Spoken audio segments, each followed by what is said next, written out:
Who are we? I'll say that again. Who are we? Are we what we do? Well, what happens when we stop doing it? I'm retired right now. I have been a school teacher for 24 years. I've been a pastor for 24 years.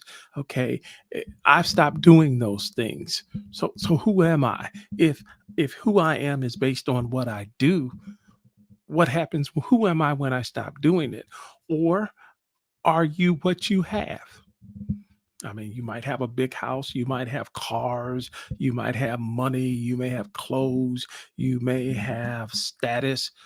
Well, what happens if those things are taken away? Then who are you? That's why it's dangerous to get your identity from what you do. Or here's another one. Are you what people say about you?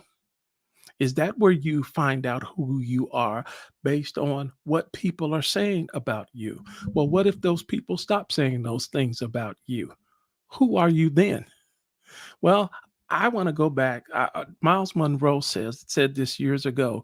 If you want to understand the purpose of a thing, don't ask the thing.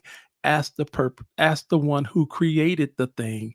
What is the purpose of the thing? And what he was talking about was go back to God and find out who you are. God said, let us make man in our image and in our likeness. God said, I created man to be like me. Well, who is God? God is love. Okay. God is love. So that lets me know that regardless of what I have, regardless of or what I do, regardless of what people say about me, I was created by love to be loved and to love. I'll always be this. No matter what I have, no matter what I do or I don't do, I was created by the God of love to be loved and also to love others. That's part of who I am. And what the Bible does, the Bible really doesn't tell us a whole lot about God. I mean, we don't know where he came from. We don't know if he was created. We don't know much about God at all. But one thing the Bible does do, it shows us who we are. And it's like a mirror that when we look at it, it shows us who we are and who we are not. And I believe it's just as important that you know who you are as much as it is to know who you are not. So that when people call you out of your name, you can ignore them and say, you're not talking about me. I am not that. So I don't have to respond to that because that's not who I am. Who am I? Even the Bible can be, you even see this in the Bible, people kind of confused about who they are. You take our brother David. David, when after he had Uriah killed in Psalms 51, and he's confessing his sin, he says, well, I was born in sin and shapen in iniquity. Well, then later on, David writes, I was fearfully and wonderfully made.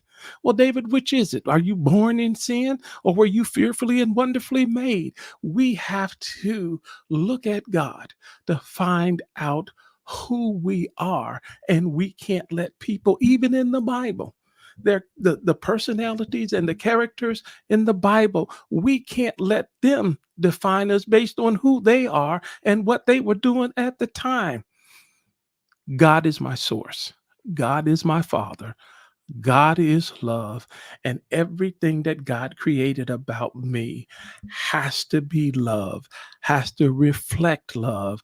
Jesus came to represent love on the earth. And he said, when you have seen me, you have seen the Father. And the way that I treat people is the way that you should treat people. And the way that I'm expected to be treated is the way that you are to be expected to be treated.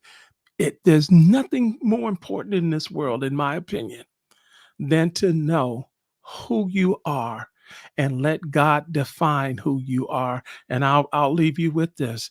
After God had created the whole world, and he gets down to the sixth day and he says, let us make man in our image and our likeness. And In Genesis 1:31, he said, and everything that God created was very good. And that includes you. You were created by God to be very good. Don't forget who you